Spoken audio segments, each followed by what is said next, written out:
Hello guys, देखेंगे आज के इस वीडियो में हम लोग को शॉर्टकट में ऑल टेंस का इंट्रोडक्शन देने वाले हैं। सबसे पहले देखेंगे टेंस क्या होता है। The form of the verb which tells the time to work, है ना।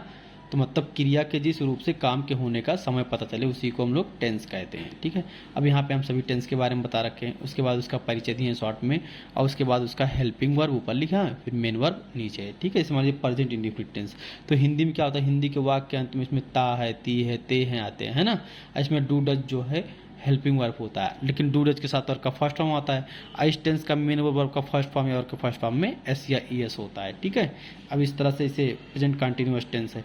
अच्छा, एक चीज़ आप देखेंगे, डू का जो प्रयोग प्लूरल के लिए और डज का सिंगुलर के लिए। याद रखेंगे जिसमें एस रहता है उसका सिंगुलर के साथ होते हैं, जैसे इज हो गया, हैज हो गया, डज हो गया, हैज हो गया, वाज हो गया, सिंगुलर के साथ, अनदर प्लूरल के साथ। ठीक है, देखिए प्रेजेंट कंटिन्यूअस टेंस है।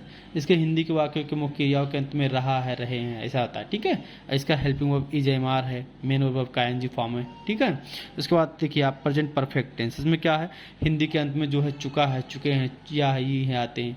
इसमें हैज हैव होता है, वर्ब का थर्ड फॉर्म होता है। हैज हैव जो है हेल्पिंग वर्ब है और वर्ब का थर्ड फॉर्म मेन वर्ब है। ठीक है, अब पहले मैंने बताया कि इसमें एस रहेगा सिंगुलर के साथ, जिसमें एस नहीं प्लूरल के साथ। ठीक है, अब देखिए ये है प्रेजेंट परफेक्ट कंटिन्यूअस टेंस। इसमें रहा है, रहे हैं रहता है लास्ट में, और उसमें समय भी दिया रहता है। ठीक है, अब ये देखिए हैज है, इसके साथ बीन भी आता है और वर्ब का एनजी फॉर्म। देखिए समय का क्या होता है कि अगर पॉइंट ऑफ टाइम है, पॉइंटेड टाइम है ना सर, पॉइंटेड टाइम है तो उसके लिए सिंस का प्रयोग करते हैं। और अगर पीरियोडिक टाइम है, पीरियोडिक टाइम, तो उसके लिए हम लोग जो है फॉर का प्रयोग करते हैं।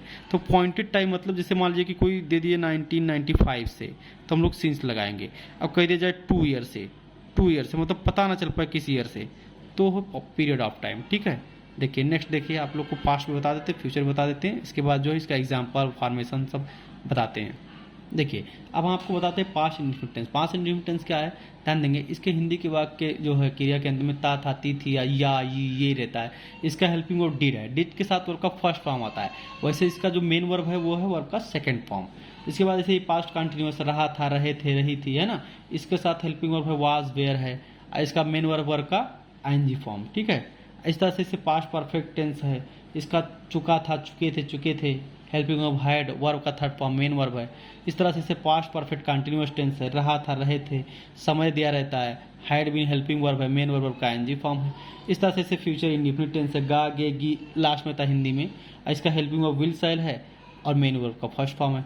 इस तरह से फ्यूचर कंटिन्यूअस टेंस दे रखा है। फ्यूचर कंटिन्यूअस में रहा होगा, रहे होंगे रहता है ना। और जो है इसका हेल्पिंग वर्ब विल शैल के साथ बी लगता है और मेन वर्ब का एनजी फॉर्म है। ऐसे फ्यूचर परफेक्ट टेंस है दोस्तों, इसमें चुका होगा, चुके होंगे रहता है ना, और हेल्पिंग वर्ब विल शैल के साथ हैव लगता है और मेन वर्ब का थर्ड फॉर्म। उसके बाद फ्यूचर परफेक्ट कंटिन्यूअस टेंस है। रहा होगा, रहे होंगे, ये सब दिया रहता है, समय भी दिया रहता है इसमें। ठीक है, और विल शैल के साथ हैव बीन आता है, वर्ब का एनजी फॉर्म आता है। अब इतना चीज़ मैं आपको बता दिया हूँ, मैं समय बता दिया हूँ कि अगर पॉइंट ऑफ टाइम है तो सिंस और पीरियड ऑफ टाइम है तो फॉर। अब मैं आपको इसके नेक्स्ट वीडियो में जो आपका इसका स्ट्रक्चर वगैरह बताता हूँ।